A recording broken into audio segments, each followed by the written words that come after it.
Welcome to Feel Good from Within. I'm Yvette Blowitz, your SPAITGIRL podcast host. We're here today with Mark Stevens, who is our very special guest. He is a Master Practitioner of Hypnosis. He is a Tai Chi teacher, meditation, jujutsu black belt. He's a best-selling author. He's a regular on our media. And he has also created the groundbreaking Think Slim, Think Calm, Think Sleep, and Think Quit programs, and the Mind Free app, which is at mindfreeapp.com. When he's not running sessions at his Little Forest Health Retreat, he is doing keynote speeches and helping thousands of people transform their life. We're here today to talk about his brand new book, Mind Free, the breakthrough mindful self-hypnosis method. Say goodbye to negative thoughts, stress, insomnia, weight issues, and more.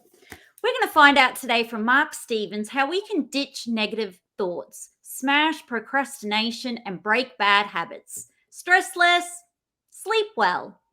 And we're going to talk about all things to do with Mind Free and how we can feel better from within. Mark Stevens, how are you today? I'm fantastic. Thank you so much for having me on your show, Yvette. Congratulations, first of all, on your book, Mind Free, which is published by Murdoch Books. How does it feel to see me holding up your book? And how does it feel to see your book out now, published and on the bookshelves in Australia, and people are buying it, getting it, reading it, loving it? How does it feel? Yeah, it feels great because it's been a long time project. I did start writing Mind Free in 1998. So it's been a long time project. It was on again, off again, on again, off again. Eventually during COVID, I knuckled down, spoke to Murdoch. They said, we'd love to do the book, believe it will help a lot of people. And so far, going into bookshops to sign it, seeing it there on the shelves, it's very exciting to walk in after such a long time, after 23 years. Now starting to get positive feedback from people because it's only been in the shops for a couple of weeks, but we're already getting lots of emails from people saying, I love this little affirmation. I love this meditation. I've just read the section on bad habits and already I'm breaking bad habits. So we're getting really positive feedback. And the idea is to help as many people as possible in an easy, affordable way. Not everyone's going to go to a retreat.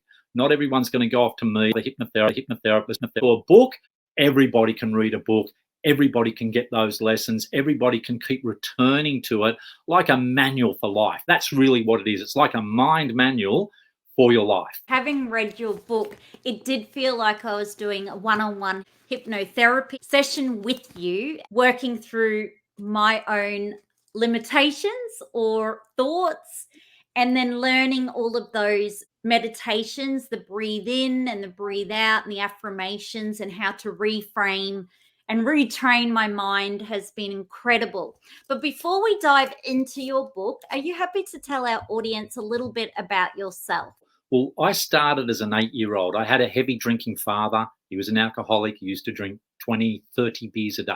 So as a young child, I had that environment, but I had chronic asthma from the chain smoking grandmother, not his mother, but my mother's mother. She was an alcoholic as well, my mother's mother. So I was surrounded by the heavy drinking, surrounded by the smoking, living in a cloud of smoke. And obviously those tiny little lungs of mine as a 3, 4, 5-year-old, I end up with chronic asthma through the age of 6 and 7 and 8, rushed to hospital many, many times. If you've ever had an asthma attack, it's like someone's choking you, sitting on your chest, suffocating you, and you're going, I'm going to die. I'm going to die. I can't breathe. So I was rushed to hospital many times like that. I think I was around 7 or 8 years old. So it's a bit over 50 years ago. I was at the hospital. I was sitting there with a mum after an appointment. The doctor said, oh, we're doing a meditation and yoga breathing course. And I think it'd be really good for Mark and for you, my mum, to come along, Lenny, to come along and learn that. He said, which I think will help the breathing exercise to strengthen the lungs and the meditations to de-stress, to counter that.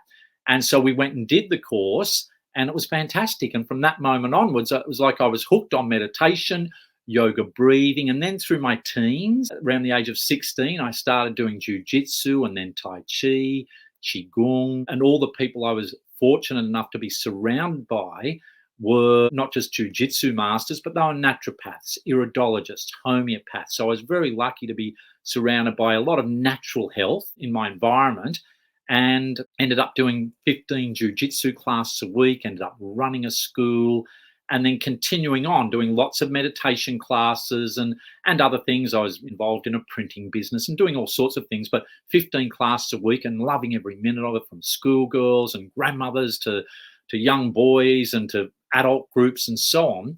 And we finished every class with a group meditation. So 15 times a week, I was doing a group visualization, guided imagery, meditation. And I took to that like a duck to water. The naturopathy, the homeopathy all sounded nice, but my thing was telling stories. Close your eyes, imagine you're on a beach. Waves are rolling up and down the sand, and all your stress just gets washed away. And so I was right into that side of it, and I loved it. And then at around the age of 28, found out I had cancer. 18 months, 2 years earlier, my younger brother had died in a motorcycle accident. It was tragic. And we all go, if we live long enough, we're going to lose people. So we'll all go through that grieving thing. But it really knocked the wind out of my sails. And 18 months, 2 years after that, I found out I had cancer, second stage, rapidly growing lymphoma. And I immersed myself in everything natural. I was doing 8 to 10 hours of meditation a day. I was doing Tai Chi, Qigong, self-hypnosis, juicing. I was having 13 juices a day. You name it, I was doing everything I could. And in the end, I ended up combining in the chemotherapy. So it was the best of Western medicine with the best of Eastern medicine, putting it all together. And at the time, the professor, one of the world's leading oncologists, Professor Martin Tattersall, he said, Mark, I've never seen the immune system bounce back so quickly while on chemotherapy. So keep doing those juices, keep doing your meditation, keep doing all those alternative things you're doing, because it's all making a difference. And he even said to me a very interesting thing that really stuck in my mind. He said, your belief that you're going to get better is half the battle. He said, when you believe you'll get better, he said, you're greatly increasing your chances of recovery. And so, this whole positive mindset thing further developed then, but it started much earlier, because when I was a child, Dad would come in, Ronnie would come in drunk, and he'd say, you're lazy, you're good for nothing. If you had half a brain, mate, you'd be dangerous. And he was never physically abusive, but he was emotionally drunk talk. And Mum would come in, she'd hear it and she'd say, shut up, Ronnie. Don't you ever speak to your son like that again. Mark, don't believe a word he says. You're creative. You're funny, you're talented, you're artistic. And I go, yeah, I am. I'm not going to listen to what he says. I choose not to believe that. She said, don't believe a word your father says. So luckily, not everyone has a Lenny in their corner, but I did. So she guided me. And then she'd say, don't speak like that. If you're not going to say anything good, don't say anything at all. And then he'd have to shut up, because Mum was pretty tough. And so throughout those formative years, whenever he said anything negative, I was able to delete it and say, not true, I'm talented, I'm artistic, I am smart, all these other things. And so I was lucky to be reprogrammed from that very early age. And that is what I found is one of the biggest challenges in life, the programming from our environment, teachers, the media, community, whatever it might be. We all get programmed to a degree, and then we move through life believing these thoughts to be true. And those thoughts become like prison bars of, it's too hard, I'll probably fail, I'm not good enough, I'm not smart enough, I'm this, I'm that, whatever it is.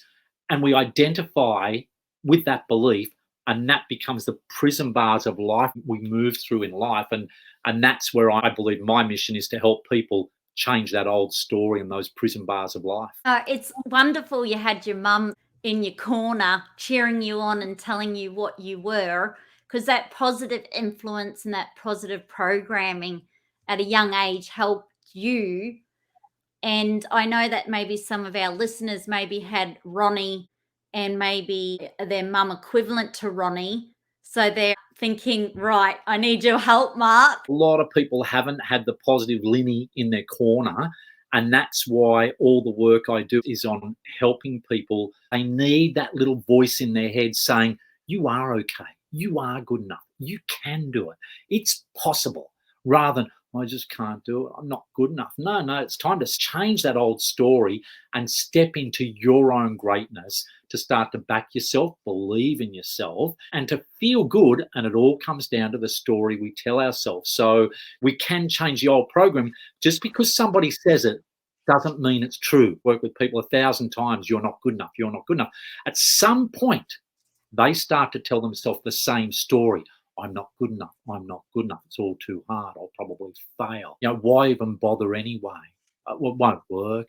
And so we tell ourselves this story, and they're the prison bars of life. Now, when you combine the prison bars of life, all those negative self-talk patterns, that inner conversation, with the backpack of life, what you're carrying around, the experiences, the events, the way you felt, the memories, the imprints, the videos running in our subconscious mind, along with all those experiences and feelings, that's in the backpack.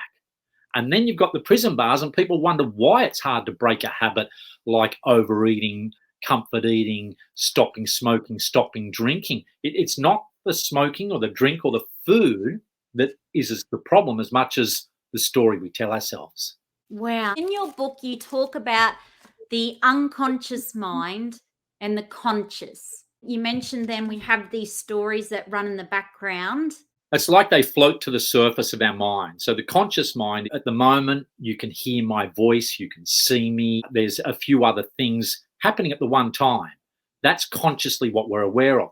But unconsciously is all our stored memories, all our experiences, all our feelings, those thought patterns that can play like a broken record. Not good enough, not good enough, not too hard, too hard. And we can break that pattern. We don't need to keep living that old story. We can change. Sometimes we just need a little bit of help to work out how to change it. And that's what I've done with the Mind Free book.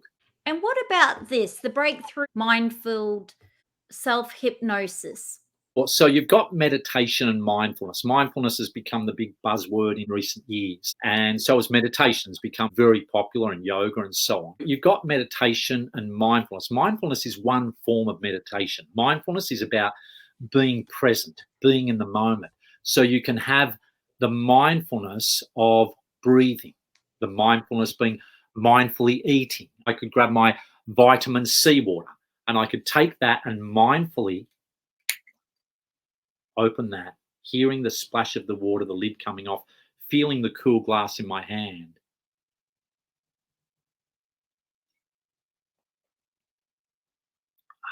I was nowhere else for that moment. I was in the moment. I wasn't looking at something on the computer. I wasn't listening to someone chat, drinking or eating mindlessly. I was mindful in the moment. We can do that when we're walking. Tai Chi is a moving mindful meditation. Yoga is a moving mindful meditation. Being in nature, you can just be in nature and just smelling the air, feeling the earth under your feet, feeling the gentle breeze, feeling the energy of those mountains and trees and the sunlight. We can be mindful and present in all of those moments. When someone's surfing on a wave, they're not thinking, now what time do I get the kids from school? They're in the moment of the flow of the wave. And so if we can find things in our day to be mindful at doing, like gardening, doing the dishes, preparing a meal, eating, we don't have to sit there and meditate as such for an hour or half an hour, because we can weave moments of mindfulness, which are meditation, into the day. Now, when it comes to meditation, there are so many ways which you can meditate. The Aboriginal community has its special meditations. It's connecting with nature. It's awareness of presence and spirit and so on. I'm aware of that because my sister works in the Aboriginal community, counselling and all sorts of things. It's got Tibetan meditations, Buddhist meditations. You can meditate to a candle. You can look at a candle flame and you can watch it, and then you close your eyes and you can still see the flame. Or you've got breathing meditations. Meditation comes from the Latin word meditare, which means to focus on or give your attention to. So in meditation, we're putting our attention, could be a mantra, could be a positive affirmation, like I am strong, I am strong, or it could be anything at all, like Om. We could meditate in so many different ways. That's meditation, which for me, meditation is a wonderful way to to be present or to bring down our stress levels. Because every day, little things are happening that keep pushing the stress levels up. And it's almost like we've got this pressure cooker lid of life going, bup, bup, bup, bup, bup, bup, bup, bup, bup, bup, and without a release valve. A lot of people will reach for the cigarette, for the alcohol, for the comfort food, for drugs, to be able to go,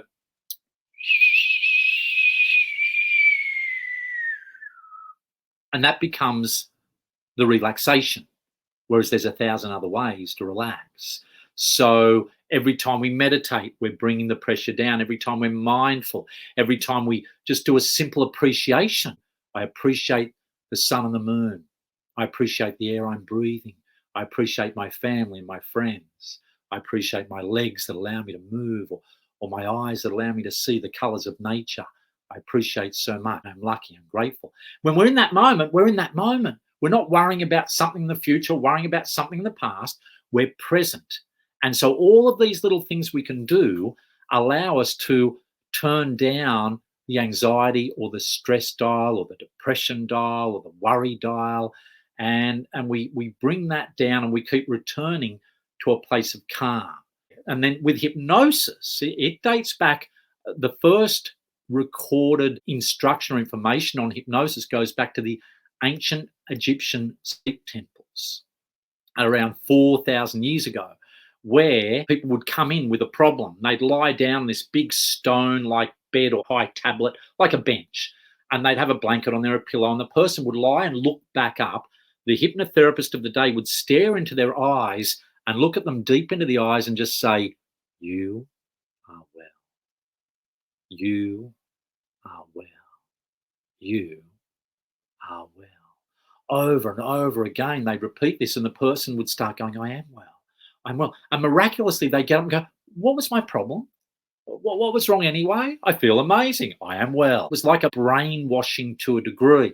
So what I've done with the Mind Free book is combine the hypnosis, the positive suggestion, because everyone's heard of stage show hypnosis. That's something else. Dance like a chicken, quack like a duck, whack, whack. Answer your shoe phone. "Hello, Chief. This is Max. I'm surrounded by 100 deadly chaos agents." And it's like, or sing like Elvis. Now, wouldn't it be lovely if I could be made to sing like Elvis? When my baby, I'd love to be able to sing like Elvis. So, look, there is hypnosis, things that can make you do that, but stage show hypnosis is very different. With clinical hypnosis, what we're doing is discussing with a person what their biggest challenges are, what goal they'd like to achieve, and then helping them visualize that, or changing the story, the internal dialogue inside, to feel better and to let go of the past, to go, the past has passed. That was yesterday. That was then. This is now. And I'm okay now. I let it go. I'm in the present. I'm moving into the future. I'm making progress. And so we let go of the past as much as possible and not worry too much about the future. We've got a plan for it, work things out, but to be as present in the now as much as possible. So I've combined the mindfulness meditation with the self-hypnosis, because all hypnosis is self-hypnosis.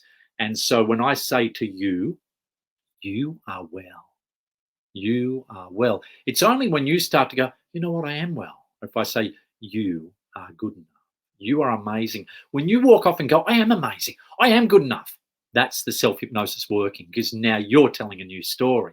Then you visualize your outcomes. And I know in Aboriginal culture, for example, the dream time goes way back before the Egyptian sleep temple. So I'm pretty sure there was some style or form of hypnosis that's been around for a very, very long time. That's all been here in Australia. Whoever we are here now in Australia, whether you have Aboriginal heritage or whether, like me, you're a quarter Irish, quarter Spanish, quarter Norwegian, quarter English, we're all here with that heritage surrounding us. It's in the earth, it's in the air we breathe, it's in the oceans, it's in the trees, it's in the rivers and the lakes and in the mountains and in nature. And sometimes we forget that. One of the interesting things in your book was you talked about that we are the best hypnotherapists. It's like I'm being the guide and you're learning hypnosis, because we're all stuck in some type of trance, whether that's the "I'm not good enough" trance or the "I'm too busy" trance. I'm just too busy, too busy, too busy. I've got too much on, which creates a feeling of overwhelm. It increases stress and anxiety. I just don't have the time to, I've got way too much on. I can't cope. The thoughts attached to feelings, to more thoughts, and it all becomes overwhelming. So with the hypnosis, you're trying to retrain the brain to go, I focus on one thing at a time. It's possible. I'll make it work. I can do it. I can do it. I can do it. I know I can. And then all of a sudden that creates a different energy. So if I say to you now, think of a tree. Imagine a tree, even eyes open or closed. Obviously, if you're driving, eyes open. But if you're not driving, eyes closed, and just imagine a tree and think of a tree. And now open your eyes and, Yvette, let me ask, what type of a tree did you just imagine?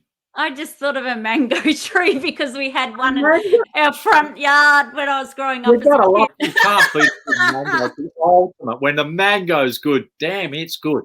But see, anyone else listening to this right now might have thought of a gum tree or an oak tree or a willow tree or a lemon tree or an apple tree or just a tree. Maybe they thought of a cartoon tree with a brown stump or a brown trunk and a round green bush. But that's the self-hypnosis part. All I said was imagine a tree. Who did the rest? You did the rest. So that's where it becomes self-hypnosis. So you're guided to hypnotize yourself, to reset the mind, to retrain the mind, and to flip that switch in the mind so that you can start to remove those prison bars of negative thinking. In your book, one of the things I really loved, mind-free minute meditations, some breathe in and breathe out. I am calm. I feel calm. Just breathe. I've got this. One of my favorites with that is breathe in peace, breathe out release. In peace, out release. This is why I included a number of 1-minute meditations in the book, because people think, oh, you need 20 minutes or 30 minutes or an hour to meditate. No, you don't. You need 1 minute, 3 or 4 or 5 breaths. And our breathing is with us all the time, but we forget that. So when we can just step back and go take a slow breath in, peace in your mind, release. And all of a sudden you feel a whole lot calmer just with 1 breath. But if you do it for 3 breaths or you do it for a minute or 2, you feel so much calmer. And just breathe, I've got this. Even though I'd started the breathing to counter the stress as a 7, 8, 9, 10-year-old with the chronic asthma attacks and so on, it was just the breathing and the counting. I would count the breath. Breathe in for 4, breathe out for 4. 1, 2, 3, 4, out, 2, 3, 4. So that was more sort of the techniques I learned then. But then with the jujutsu, when I was going for my first grading, my black belt teacher, he was a 5th dan at the time, he turned around and he could see my nerves. It was like 3 months I'd been training, and I was an unco kid. I was an overweight kid. I was uncoordinated. I wouldn't know what to do. I just was very uncoordinated, but I was getting better. And then when it came to that first grading night, I was nervous as anything. And Brian sensed those nerves, and he came over and he said, just breathe. You've got this. And I went, and I just took a deep breath. And that thought, that was hypnosis. He hypnotized me to believe, to think, just breathe. You've got this. And so then I was getting ready to do it. Just breathe. I've got this. Just breathe. I've got this. And I breathed. And I handled all the moves. I did all the throws. I did the strangles. I did the elbows. I did all the right moves. And I passed. It was good. And that continued on for, it's till this day. Just take a deep breath. Just breathe. I've got this. Just breathe. I've got this. It's a wonderful meditation that we can all use because we've got our breath with us all the time. And when we combine the power of thought with the power of breath, it's an affirmation with a deep breath in. It's as if we breathe those words in and we think them to every cell of our being, and then we breathe them into our heart, and then we can even breathe them and speak them into the world. What's wrong with walking down the street saying, just breathe. I've got this. I've got this. And if you don't have it, you get back up and you go, I've got it. I've got it. One of the things I also love in your book, The Bad Habits Solution, where you talk about list your bad habits, list your triggers, select a substitute, use the habit swap visualization techniques, practice mindful hypnotherapy techniques. First of all, I think I ticked a lot of the bad habits. I was like, whoa, tick, tick, tick, tick, tick, tick, tick. There's an A to Z list, everyone. And It's okay if you ticked a lot of them, like myself. There were things like always saying sorry, having too much coffee, chocolate, checking emails too often. There is a raft of things here, running late, not listening, everything from video games, too much time online, worrying, swearing, social media, speeding. It goes on and on and on. You've pretty much covered a lot of bad habits. However, you did say in the book, if you can't find your bad habit there, that's okay. Just write it in. Exactly. So I loved that. Look, we all have bad habits, whether it's staying up late, watching too much telly, biting our nails, smoking, drinking too much, unhealthy foods. The list goes on and on and on. And so what I suggest is just to pick one at a time, maybe even start off to get the hang of how to break the habit. Pick one of the easier ones that isn't like, oh, major issue. I'm smoking 2 packs a day and I stay up a little bit late. Which is the worst one? Well, the worst ones are smoking. Let's start with the staying up too late. And so therefore the idea is to go, what am I going to do instead? So if it's unhealthy eating, eat some fruit. If it's drinking Coca-Cola or sugar-filled drinks, drink some water or herbal tea or something else. If it's too much coffee, drink a tea or water or a juice. If it's too much time on social media, reading a book. There's always something better to do. One of the things I say to people is to bring that habit out of the unconscious, to be constantly aware. We create a picture, and the book takes you step by step through this. We create a picture about to do the habit. So you're about to have a smoke, or you're about to turn on the remote control on the television, you're about to bite your nails. And so you get that picture in your mind, you think to yourself, I don't need it, I don't want it, I won't do it. And you imagine that picture getting thrown away as you also imagine out the distance the new you zooming in over the top, big and bright. So we actually swap the two pictures. One gets thrown away and the other one comes in bright over the top. Then we close our eyes and we see ourselves doing the new behavior, the new habit, or just being content and happy. And so we repeat that a number of times. We brainwash ourselves again to throw away the old problem, to see ourselves doing the new behavior. Then we can do a self-hypnosis to visualize ourselves taking action on our new behaviors, our new goals, and to visualize or imagine or think of ourselves saying, no, I don't need it, I don't want it, I won't have it, or I won't do it. But the superpower here is your decision. When you make a decision to do something, you want to step into that power of the decision, because our whole day, from the moment we wake up till the moment we go to sleep, is a series of decisions. Do I sleep in or do I get up? Do I have breakfast? Do I skip it? Do I have something unhealthy or do I have something simple and healthy? Do I go for a walk? Do I turn on the TV? Do I listen to something negative that's going to depress me, or to go and do something that's good, that's going to uplift me and nourish me when it comes to sleep? A lot of people I talk to, they say, I'm a shocking sleeper. And I go, what do you do at night? I watch NCIS or CSI or some other violent crime show. I say, so to help yourself get to sleep, you're watching autopsies, car chases, murders, people getting stabbed or attacked, suspense, fear, and that's how you prepare for sleep. And they're going, doesn't really make sense, because it creates adrenaline and cortisol, the stress hormones run through us when we're watching a show that's creating fear. Now, I'm not saying don't ever watch that. Just in the last hour or two before going to bed, if you've got trouble sleeping, I'd say that would be contributing. Whereas if you were to turn around and say the last hour before bed, no TV, no computers, no blue light, which reduces the brain, the body's ability to produce melatonin, which is the sleep chemical. So no blue lights at all, nothing for that last hour, hour and a half, 2 hours. Listen to some music, play some music, read a book, do some meditation, go for a walk, do some Tai Chi, Qigong, some stretching, call a friend, listen to some meditation, self-hypnosis. There's 1,000 things we can do, learn a new language, whatever it is. There's 1,001 things we can do instead of the bad habit.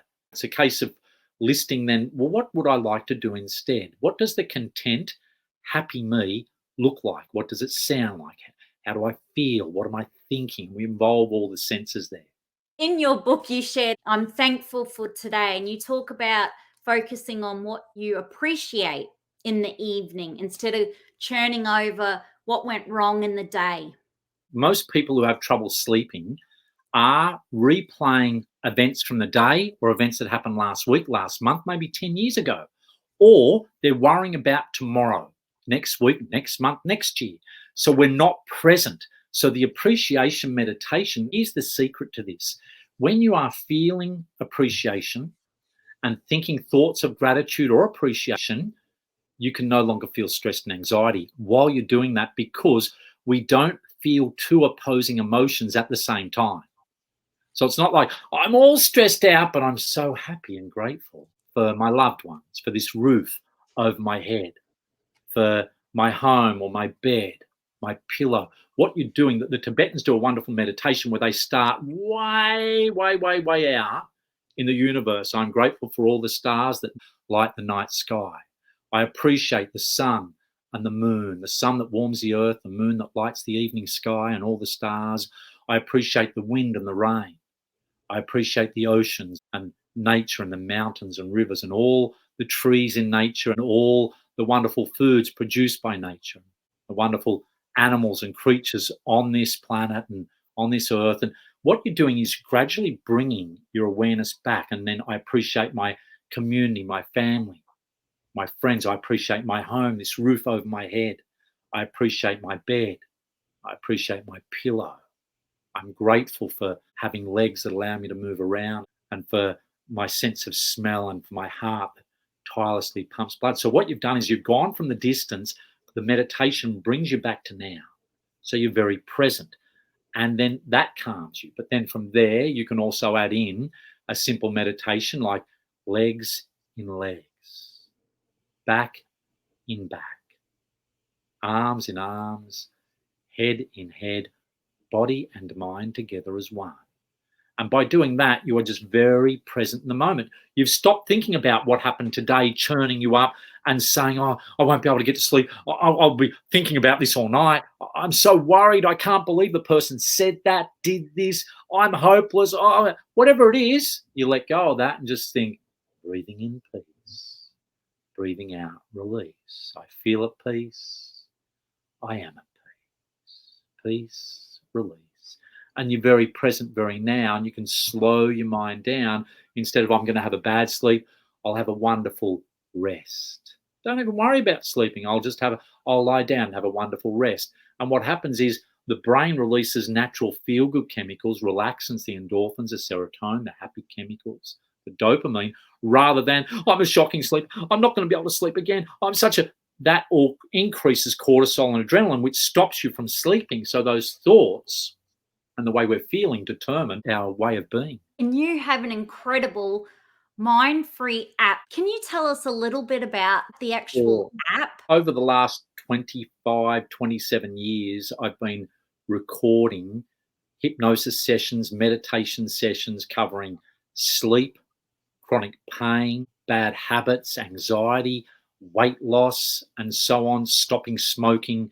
All of those programs are on there. De-stressing. There's more than 400 sessions on it. We're adding new sessions to it regularly so that people can have their hypnotherapist with them at any time, so that you can switch on, and rather than the voice in your head saying, oh, I've got to worry about this, I'm worried about that, what if this happens, what if that happens, I can't believe that happened. Rather than that, you just sit back, lie down, close your eyes. That's the hardest thing you've got to do. And my voice will say to you, go ahead and relax. Imagine all tension drifting away, floating away, dissolving away, as you simply breathe in and breathe out. There's nowhere to go, nothing to do. This is your time to simply relax and rest and just let go. So that, along with pain healing, along with slimming sessions, there's motivation sessions. We're continuing to develop this all the time so that people can have their own hypnotherapist with them 24/7 on their phone, the Mind-Free app. But what I have done in the book is taken all of the best programs from the book, knowing that some people like to read. Some people like to learn by reading, and to make it very accessible and as a gift for someone that might have trouble sleeping, or that might have chronic pain, or that might have some bad habits or overeating or too much stress and negative thoughts. As a wonderful gift, they can get that all for themselves and read I've taken a lot of the best scripts that were in the Mind Free app that I've used in retreats, and with the intention the whole time that I was writing the book was the intention of, this is just like seeing me for a one-on-one therapy, or it's just like being at a retreat, or it's similar to listening to the meditation sessions, the guided meditations and guided hypnosis, but people are doing that themselves. And there's a couple of free sessions. There's a page on the book showing you where to go onto the mindfreeapp.com website, and then you can listen to a few really nice de-stress 15-minute sessions. It just takes the stress away. It slows the mind down, and we've had some fantastic feedback on that. We want to make it as beneficial as possible to people so that I could duplicate what I do in a private therapy, what I do at a retreat, as much as possible, so that people feel like as they're reading the book, they're getting hypnotized, and certain sections of the book are actually written hypnotically. And I've had people come back and go, I just trance out, or I start reading it and I fall asleep really quickly. I'm half asleep. That's the mind going into that alpha, dreamy like state. And so you just keep pushing yourself to read it, and the messages keep sinking into the unconscious mind that it is possible. You are strong. You can do it. You are amazing. You are talented. You are creative. You are artistic. Everybody's artistic. Everybody has an inner artist. And yet, some people go to their grave never having discovered that. But everybody is. Whether that's creative writing, whether that's creative painting, there's so many ways. Dance is an art form. We all have an inner artist. And hopefully by reading the book, when people can remove some of those prison bars, that's why I call the book Mind Free, because we live in a prison of negative self-talk where other people have thrown us in that prison sometimes of you're hopeless, you're fat, you're this, you're that. And then we start going, I'm this, I'm that, I'll never be good enough. It's a load of crap. Don't believe it for another second. You start to change that story. So throughout the book, a person can change their story one thought at a time, so that they do, by the time they get to the end, a wonderful section at the end. So I've just opened the book up onto determination and control. So for example, today I breathe in determination. I am persistent. I am resilient, and I am determined. If life knocks me down 100 times, I will always get up one more time. My mistakes are not failures. Mistakes merely teach me what doesn't work. I do not understand quitting. I learn life's lessons and move forward. I will never give in. I will never give up. I know that persistence and perseverance conquer resistance. Today, I breathe in determination. So that's like a self-meditation. That's 1/3 of that section. And it's forgiveness. Today, I breathe in forgiveness. I am forgiving. I release resentment towards others and myself. If I had my time over, I would do things differently. I forgive myself for the wrongs of the past. I would do things differently. Equally, I forgive others who have wronged me. They too may carry feelings of guilt. I release all thoughts and feelings of regret. They no longer serve me. Today, I breathe in forgiveness. And there's a page on each of these sections for what I call the 21 states, the 21 states that we all need in our life, because we know what it's like to feel angry or sad, or to feel fear, or to feel hurt, or to feel conflict, or guilty, or depressed. We know what that feels like.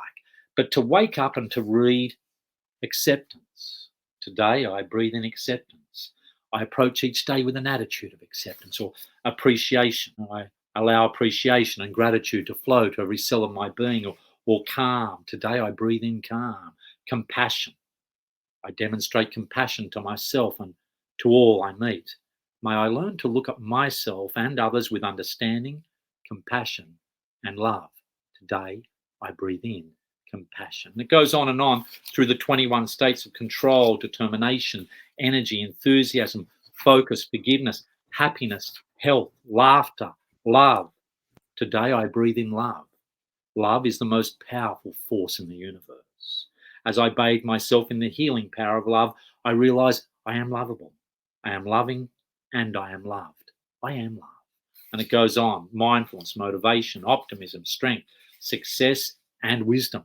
So they're the 21 states that we can step into each day. So we change how we feel. Also, we're removing those prison bars of negativity. The I can't, I'll do it later, I don't have time, too busy. They're all like these negative prison bars. And that's why I call the book Mind Free, because you're setting your mind free, which allows you to live your life free, to feel free. Doesn't mean that you will stop ever having a negative thought or stop ever having a negative feeling again. What it means is, though, you'll be more aware of it, you'll be more mindful of it, and you'll have some tools and strategies to change the I can't to I can, the I'll do it later to I do it now, and the I'm not good enough to, you know what, I am good enough, I'm more than good enough. A lot of people ask me, what do I do when I don't feel like exercising? But if you could give our listeners a mantra or an affirmation, what would that Right. be? When we tell ourselves, oh, I couldn't be bothered, I'm too tired, those thoughts generate like feelings. So you feel tired, you feel like I couldn't be bothered, you feel like, oh, I might as well just lie down and watch TV and just go back to bed. Yet, if we tell ourselves, I love to move, my body is meant to move. The more I move, or the more active I am, the better I feel. The more active I am, the more energy I have. So you could breathe in, the more active I am, breathe out, the better I feel. The more active I am, the better I feel. I love to move.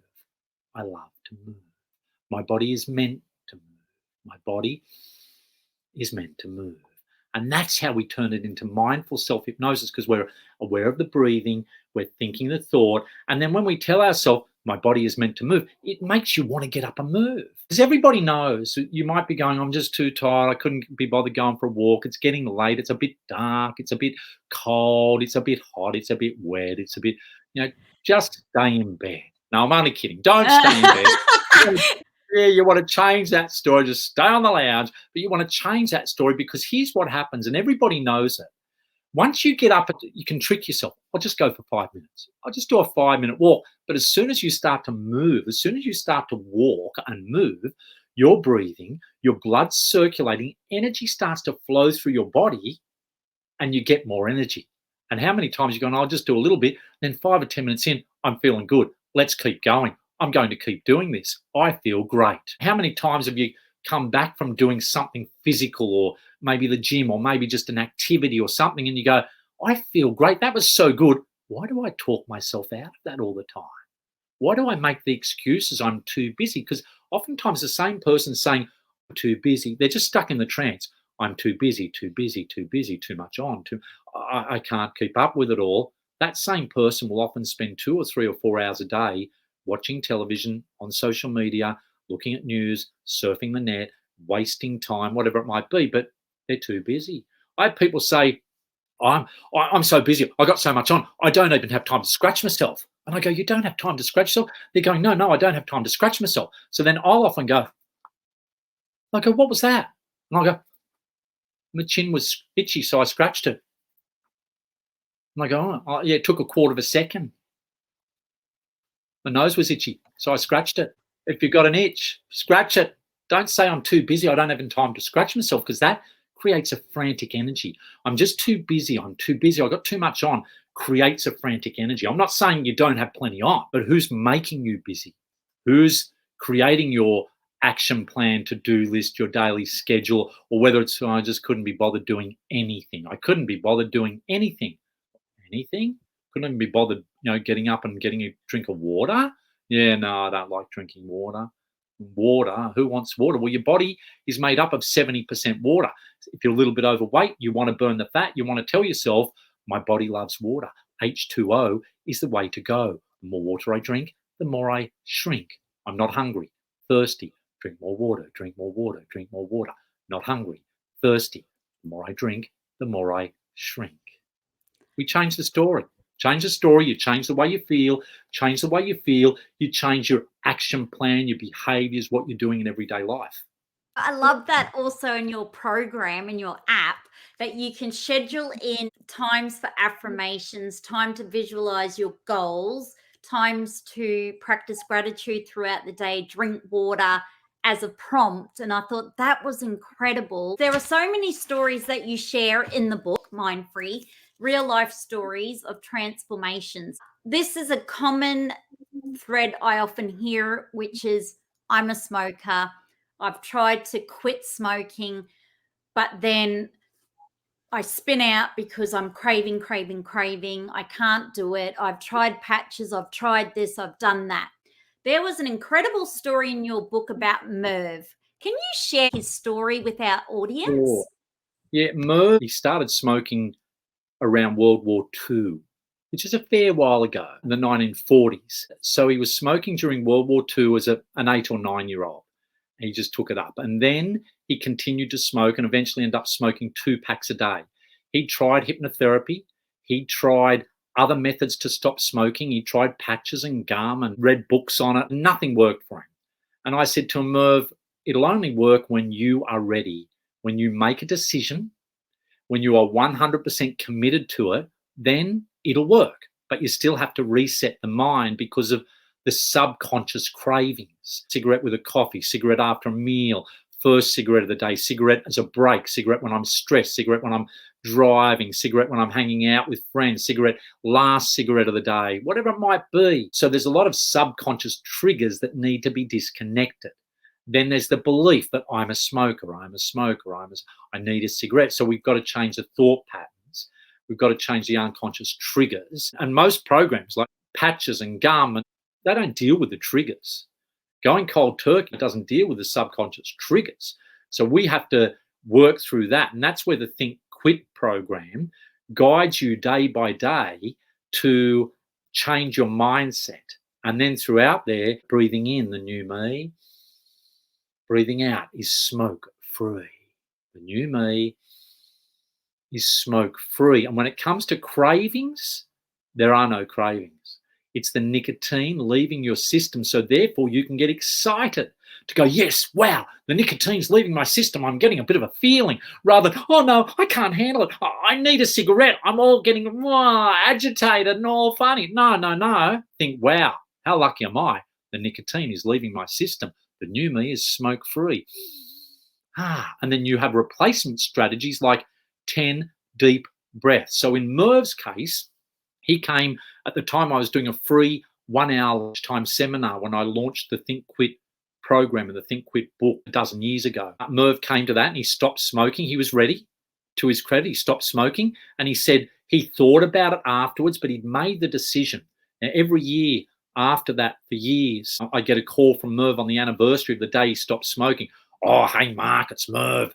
Just wanted to let you know it's another year I haven't touched a cigarette. I go, good on you, Merv. Well done, mate. By then, Merv was in his 80s, and every year he'd ring me, and I'd ask him every time, so do you ever feel like a cigarette again, Merv?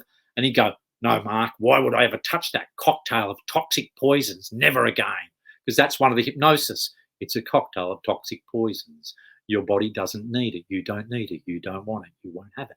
And so then anyway, a number of years back, I didn't hear from Merv. There was no call from Merv. And then 2 years went past and I didn't hear from Merv again. I'm going, oh no, Merv had been in his late 80s now. Maybe Merv's gone off to that big tobacco farm in the sky. He's gone. He's no longer here. And this went on for a number of years. And then last year, I kid you not, I get this call. Oh, g'day, Mark. It's Merv. Sorry I haven't rung you for a few years, mate. I lost your number. I'm going, oh, Merv, oh, great to hear from you. He said, you didn't think I was dead, did you, Mark? And I went, oh, no, well, I'm not. And he said, I bet you did. I'm so sorry, mate. I didn't ring you the last 4 or 5 years. And we had a good laugh. And Merv over at Campsie, and I was at Dolls Point at the time. So I said to him, oh, what are you doing? And it was during a lockdown. And he said, I'm just at home in the garden.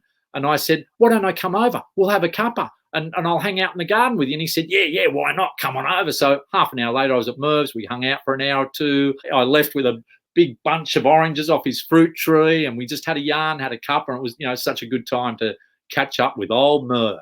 And he says part of the reason he wanted to stop smoking was besides the fact that he knew it was affecting his health. And the doctor said, you should stop. At the time, he was in his mid to late 70s and you should stop now. And Merv had made the decision because he'd tried so many times. But he said, I wanted to do it for me, but I also wanted to show other people who are smokers, long-term smokers, that you can stop. So I wanted to be an inspiration for them. And I thought, good on you, Merv. Well done, mate. He's a good bloke. And Merv's story is in the book, along with some other inspiring stories of people that have overcome some of the worst chronic pain, the worst case of insomnia, some of the worst bad habits, and so on. A lot of those case histories are in the book, along with the techniques, the exact methods I used on how to help them overcome their problems, along with the scripts I use. I put as much as I can into the Mind Free book so people can transform their own life and become their own motivational coach, their own meditation teacher, their own self-hypnosis expert in their own life, and change their own story. Wow, that is one impressive story, Merv's story. I'm glad that you're able to share that story. When I read that, I was like, oh, they've got to read this book. They've got to find out about Merv. What is a packet of cigarettes? I don't know, $40, $50, whatever it is. And if people are smoking just one pack a day, and some smoke more, that's $300 or more a week. That's $1,200 a month. That's $14,000 a year. You do that for 20 years, and that's hundreds of thousands of dollars. You stop for the next 10 years, and you've saved yourself $10,000, $20,000, $30,000. So much more can be done with that. The thing I always say to people, for what? What are you actually getting out of the cigarette? Nothing except 43 cancer-causing chemicals, slowly poisoning yourself. And people go, yeah, but I don't look at the packet. It's my way to relax. Well, there's 1,000 other ways to relax. So in the book, while it's got Merv's story, the techniques on breaking bad habits are there. There's not a whole chapter or a section on stopping smoking, but the entire Think Quit program is on the Mind Free app. $12.99 a month. We've made it as affordable as we can, because we know there's people in other countries or people that just don't have a lot of money. But if someone's spending $100, $200, $300 a month or a week on cigarettes, what's $12.99, $3 a week, $12.99 a month to reset the mind, to break that habit? And people can get it, like most apps. You download it on the Google Play Store or the Apple App Store, and the first week's for free with the monthly subscription. If people want to do that, they can check out our website as well, find out more information on mindfreeapp.com. If they decide to get the book, which, you know, it's a wonderful read. Yes, yeah. They can get the downloads that come along with the book. But it's just a great place to start for people who want to make positive changes to their mindset, to their habits, to their state. Hypnosis works unbelievably well with chronic pain. Some wonderful case histories in there of chronic pain, people overcoming or reducing their chronic pain as well. I think about 5 million Australians suffer from chronic pain. Millions of people have trouble sleeping. Everybody has a bad habit. So there's something in there for everyone. Yeah, exactly. And what I really love about your book, when I grew up in Australia, I didn't get exposed to meditation or yoga like your beautiful wife, Linda, who you talk about in the book. I learned if you got stressed, I would see people would have a drink. And I have learnt the hard way that doesn't actually help with stress. It makes things a whole lot worse. And that's not a good idea. So when I discovered meditation and how that could be an alternative to help with stress, I was like, wow. But your book actually has the meditations in there to help people with stress. I've got to ask you, Linda, can we give your wife a big shout out? You talk about her in your book. You've had a beautiful marriage now for some time, many, many decades. What was really fascinating in the book was that she's very mindful throughout all of her day. She reminded me of somewhat like a monk, like one of those very intuitive, in the moment people. Exactly. Well, Linda's been like that since the moment I met her. And I think her mother was very much like that, but her mother was into yoga and meditation when she was younger. And so Linda was brought up, luckily, with that environment. And I think it's just part of her makeup. It's trained in as well. So she's very, very present. Whatever she's doing, we've been married now for just over 30 years. We'll be walking along and I'll say, oh, what are you thinking of? And she'll go, should I be thinking of something? I'm just feeling my legs moving. Oh, okay. And so I'll keep walking. We'll chat at times and all that. But then I'm very chatty, as you probably gathered by now. I'm you know, I'm like Marcus Megaphone. I'll chat, I'll talk till the cows come home. And she's very zen. They do those silent retreats. I mean, we've got a health retreat Little Forest Health Retreat, but she could go off to one of those Blue Mountains silent retreats and be happy there for a week or 30 days without saying a word, just to be present, just to notice the nature, to mindfully eat, to mindfully do things and prepare. I'd probably get kicked out after 15 minutes. They go, you signed the thing saying no talking. Do you remember that part? I'd be going,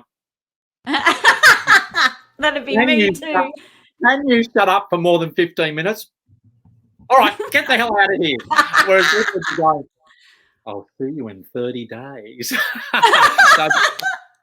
So Linda does yoga every night. She walks, very rarely sits down. She will stand and talk to people on the phone. We don't have a TV. We haven't had a TV for 15, 20 years.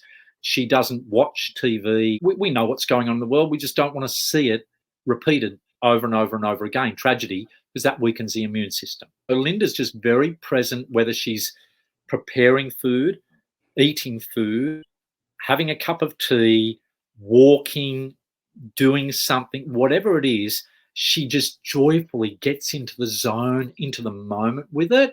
And you can see she's just present with it. It's a description of being like a monk. That's her. She's a modern day monk.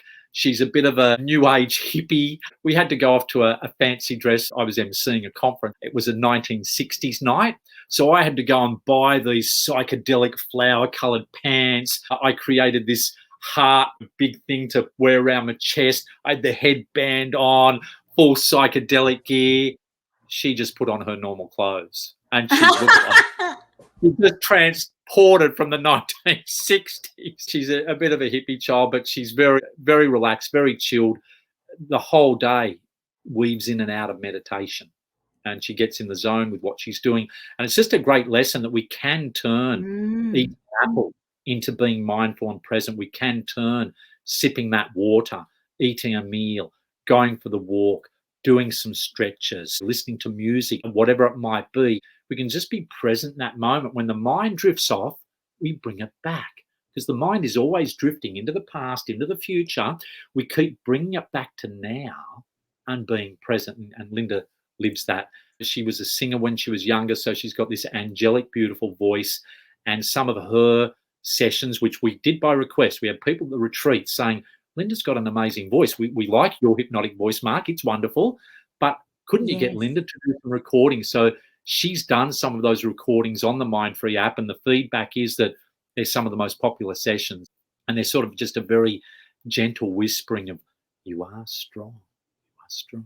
She has a beautiful voice. I loved how you included your personal story as well as Linda, because for me, I wouldn't have even known that existed in Australia, someone with that upbringing from such a young age. What a blessing. She is so wonderfully been raised in terms of staying in the now. I have to say, I did laugh so much when you talked about, I'm sure it was your early dating years with Linda, and something came up about KFC, some fast food. We drove past a KFC and a McDonald's.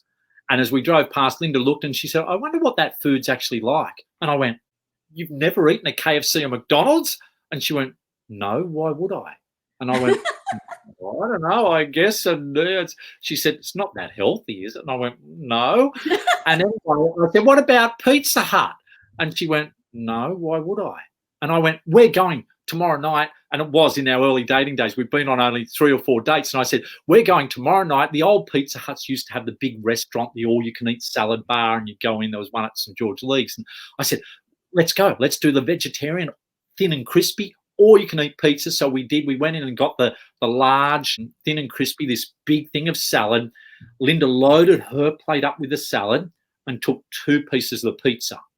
On the big plate that had the pizza on, the gap that was left, I took a little bit of salad and I had the rest of the pizza. And we ate away and she's going, yes. And at the end, I said, so what did you think? She said, it was all right, but I wouldn't do it again. Okay, why would I? All right, we want a pizza? She's going to make a pizza.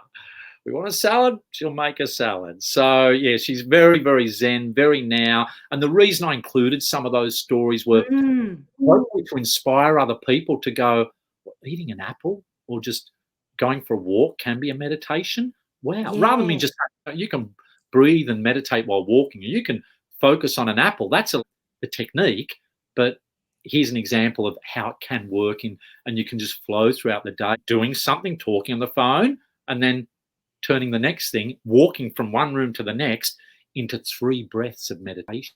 And that's Mm. what I was doing all the time. I just love the personal touch, the personal stories. It makes it really personal. I love the real life stories. I've got to ask you, Mark, you give so much to everyone. You're always helping people transform their life. You do a lot of speaking. You've got your book launch. You got a lot going on. How do you take care of yourself, and what are some of your self-care rituals? It's a great question because, like everybody, I get busy, and especially at a time like this, we've got a 2-day seminar tomorrow. We drive down to Melbourne Monday. I've got book signings along the way. We've got a book launch night, more seminars, etc. So there's plenty happening, and we all get busy. But without fail, every single day, I wake up, I do 5, 10, 15 minutes, sometimes 30 minutes of meditation and setting my goals before I get out of bed. Once I get out of bed, I duck to the bathroom, I'll drink a full glass of water. Then I've got a little, especially with COVID, on my vitamin D spray, my liposomal vitamin C. I've got a bit of a ritual with that stuff, my echinacea spray. That starts the day. Then I put a cup of tea on, get that ready. Then I start doing my floor work, some yoga, floor stretches, postural alignment, and all of that takes about 20 to 30 minutes. Then I'll go for a walk. Now, this is every day. Some days the whole routine goes for half an hour, 40 minutes. Other days it goes for over 3 hours, depending on where I have to be and what I've got to do. So then from there, I'll go for my walk, do my qigong, gentle breathing exercise, movement, tai chi. I'll do that, then I'll do my walk back, or I'll do the qigong and tai chi first, then go for a big walk. If I'm somewhere where I can go for a swim, I'll go for a swim. Then I come back and make my breakfast, and that's my routine, which sometimes goes from 5 a.m. or 5:30 or 6 a.m. through till 7 or 8 or 9 a.m. And that's every day. That's my morning ritual. Then throughout the day, if I've got a lot on, I know I'm going to be working late. If I can, at 4 o'clock, 3 o'clock or 4 o'clock, I might do a half-hour power nap or a meditation, a half-hour siesta, 20, 30 minutes, 40 minutes max if I can. If I go longer, I then end up all dopey and groggy. So I make sure I don't go for more than 30 minutes or 40 minutes. Then from there, before bed, there's another ritual. So I'll then prepare myself for bed with some reading, some meditation, some gentle stretching. And then once I'm in bed, I wait for the sleep train to pull in. I know my sleep train pulls in, one at 9:30, one at 10:30. Sometimes if I'm staying late, there's another train at 11 o'clock, but if I leave it till after midnight, I miss all the sleep trains, and I'm lying there going, I'm wide awake. I know how to get to sleep, do this, do that, but I'm still wide awake because the last train pulled out of the station. So you want to jump on the sleep train. Don't go, oh, I've just finished watching this. I'll just finish doing that. Jump on the sleep train. And then I've got the rituals, the appreciation meditation, the body and mind together as one meditation. I do a countdown on an old-fashioned school blackboard. I draw the numbers 1 and the 0, 10. Rub it out and write the word sleep. Rub that out and draw the number 9. Rub that out and write the word sleep, and so on. And usually I'm gone pretty quickly. Well, I love your self-care rituals. And I've got to ask you, when you started this hypnosis and becoming a hypnotherapist, back then in Australia, people might have thought it was a bit woo-woo. But when Sure. you did your training, I mean, you would have been very far and few. When I started doing the yoga breathing and the meditation as a child, Swami Sarasvati, some of your listeners or viewers might remember the Swami in the late 60s and early 70s had a show in a black leotard. She would get on TV on Channel 10 at 10 a.m. And on my days off school, sick with asthma, I'd get there and do the yoga with her on the floor. So yoga was pretty trendy back in the 60s and the 70s, but then it just sort of disappeared during the 80s and 90s. I was doing jujutsu in the 1970s and 80s. Jiu-jitsu only became popular in the last 2 decades. Yoga only became popular in the last 5 to 10 years. meaning meditation has become popular in the last 5 or 10 years.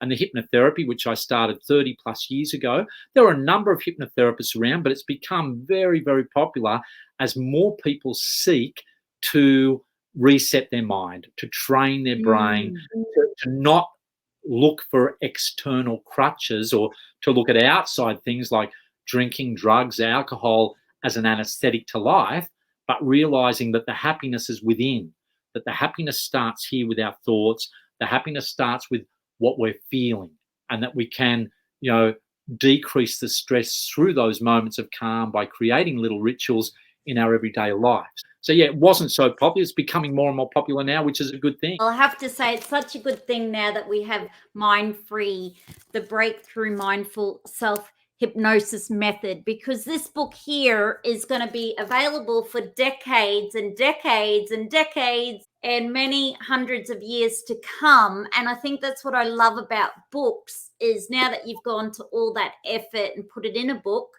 it's going to just keep giving, giving, giving. And I know when I started reading it, I tell you what, I didn't want to put it down. I've never been so excited to read the book. And I was like, reading, reading, reading. I did it on the beach, listening to the ocean under the tree. So in a very natural setting, which got me pretty chilled and calm and perfect for my meditations, by the way. But I have to say, I've learned so much from your book, being able to now apply it to my own life. And I got so excited that every person I heard that said to me, I can't quit smoking, I can't lose weight, I was like, oh, quick, they need to read this book. I've got to give them this book. So I feel that I want to give this book to so many people as a gift. I'm just so grateful, Mark, that you've written the book. It's now available. I recommend for all of our listeners to grab a copy of Mind Free by Mark Stevens. Before we say goodbye, Mark, what is your hope for your newfound book readers? Firstly, can I say thank you for all your lovely, kind words. And I'm so grateful for you to share your own personal experience and that you were inspired and you are feeling some positive transformation. So thank you very much for that. Very kind of you.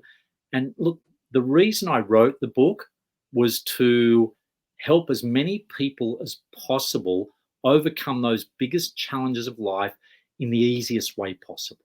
And I'm not saying it's all easy, but I've given every technique, every script, everything I've developed over decades, I haven't held back. And the publisher said, are you revealing all of your secrets, all of your tricks? Pretty much. She said, is this everything you know? I said, if it was, the book might be 200,000 or 300,000 words, but it's a great 82,000 words that will inspire people to change and transform their own life. Because we do get stuck.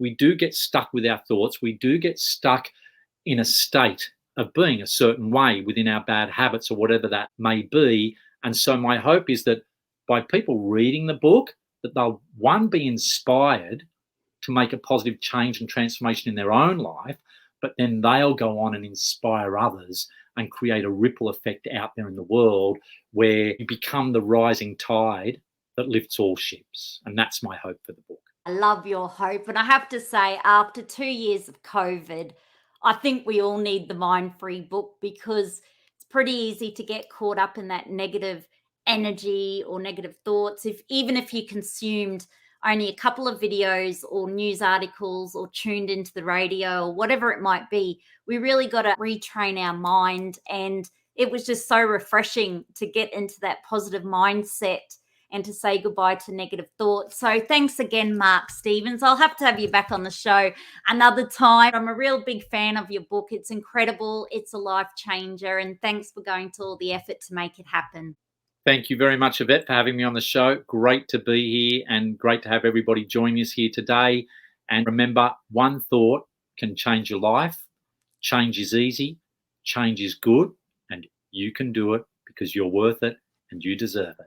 I love it. What's the best way to stay in contact with you after this podcast show? If people want more information, they can check out mindfreeapp.com, or they can visit the retreat website, our Inner Makeover, INNER makeover.com.au. And that's got all the information you can find out about the book, the Mind Free app, the seminars. This week, maybe it's already happened by the time you're listening to it, but this coming week, we've got a free book launch night. And for 2 hours I'll give 110% in meditations and hypnosis, which is what we do in our retreats as well. But there's so much great stuff in the book. Hopefully you get out there and enjoy it and read it. And we'd love to hear your feedback. If you've got any questions, you need any advice, just contact us through the mindfreeapp.com website. Remember, breathe in peace, breathe out release. I love that. And I should say, make sure if you do grab a copy, which is part of our Spirit Girl Book Club, to hashtag Spirit Girl Book Club, hashtag Mindfree, hashtag Mindfree app, hashtag Mark Stevens, hashtag Murdoch Books, just hashtag books, book club, positive thinking, change your life, all those hashtags. And be sure to share this podcast show with everyone you love and know. So we'll say goodbye to Mark. Arrivederci, ciao, gracias, thank you, and we'll see you next time. And we'll say goodbye to our beautiful audience. Be sure to subscribe, to leave a 5-star rating and review, and to tell someone you love too. And together, let's feel good from within.